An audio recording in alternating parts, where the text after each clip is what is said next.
Hello guys, good morning. Shri Swami Samarth सगळ्यांना. तर आज आलेली आहे आमच्या गावामध्ये गजानन महाराजांची पालखी. तर व्हिडिओ सेंड करण्यासाठी थोडासा उशीरच झाला. तर आत्ता वाजलेले आहेत संध्याकाळचे 9:30 आणि आम्ही आता 9:30 वाजता पालखीच्या दर्शनासाठी चाललेलो आहोत. आणि इथं पालखी आमच्या घराच्या शेजारीच थांबते, म्हणून आम्ही थोडंसं उशिरा जातो, कारण मग गर्दी कमी असते आणि मुलांची पण शाळा ट्युशन्स वगैरे होतात, तर मग फ्री टाईम असतो, म्हणून मग यावेळी आम्ही दर्शनासाठी जातो संध्याकाळी. आणि दर्शनासाठी उशिरा गेल्यावर गर्दी कमी असते असं वाटलं, पण यावर्षी बहुतेक सर्वजणच उशिरा आले पालखीच्या दर्शनासाठी, त्यामुळे भरपूरच गर्दी झालेली होती.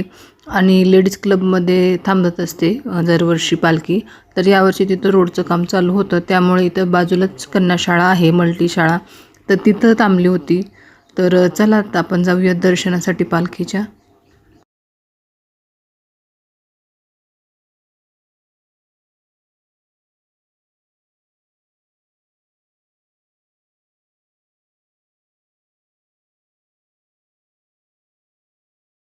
तर इथं बघा भरपूर दुकानाचे स्टॉल लागलेले आहेत इथं, आणि कचोरीची गाडी तर 2 दिवस आधीच इथं आलेले होते, तर आम्ही भरपूर अशी कचोरीचा आपण म्हणजे आनंद घेतलेला आहे खाऊन.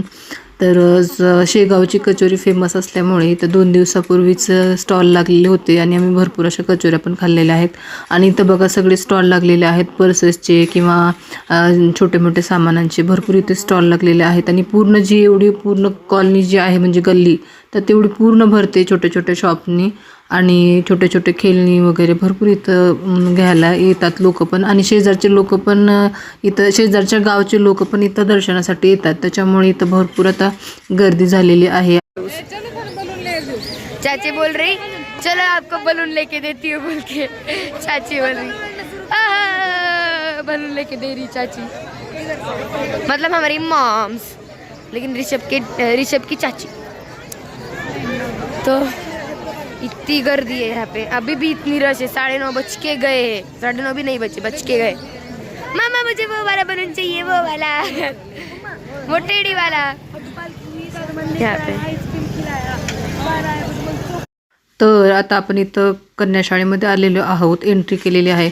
आणि इथं बघा खाली मुरुम टाकलेलं होतं, त्याच्यामुळे चप्पल घातलेली नव्हती, जवळ जायचं होतं आणि चप्पल कुठं सोडायची, मग वापस येताना सापडत नाही किंवा कुठंतरी विसरते, त्याच्यापेक्षा म्हणलं बिना चप्पलचं जाऊया जवळ असल्यामुळं.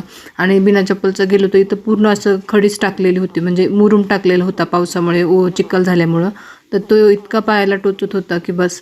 आणि इथं आजूबाजूला बघा तर इथं ब्लड डोनेशनचा हे लावलेलं होतं, त्यांनी कॅम्प चालू होतं.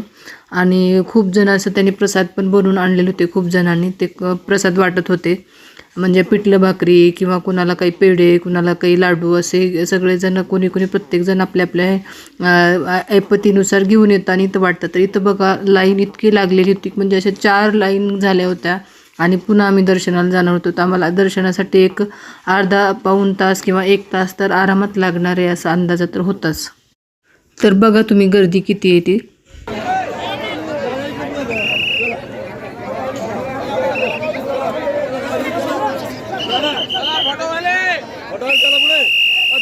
तर इथं बघा मुलांना फुगे घेऊन देते म्हणून मी चिडवत होते, आणि या तिघांचं चालू होतं. दिराचा लहान मुलगा पण आला होता, पण त्याला आता काय खेळणी घ्यायची तर त्याचं नावच येत नव्हतं, म्हणून तिघांची अशी मस्ती चालू होती की नाव येत नाही, त्याला काय म्हणायचं, त्या आंटीला जाऊन काय विचारायचं म्हणून. तर आम्ही शेवटी काही खरेदी केलेलं नाही आहे. तर आजच्या व्हिडिओमध्ये एवढंच. तर भेटूया एक नव्या व्हिडिओमध्ये. तोपर्यंत जय महाराष्ट्र सगळ्यांना. आणि आमचे व्हिडिओ कुठंपर्यंत पोहोचले नक्कीच कमेंट करून सांगा.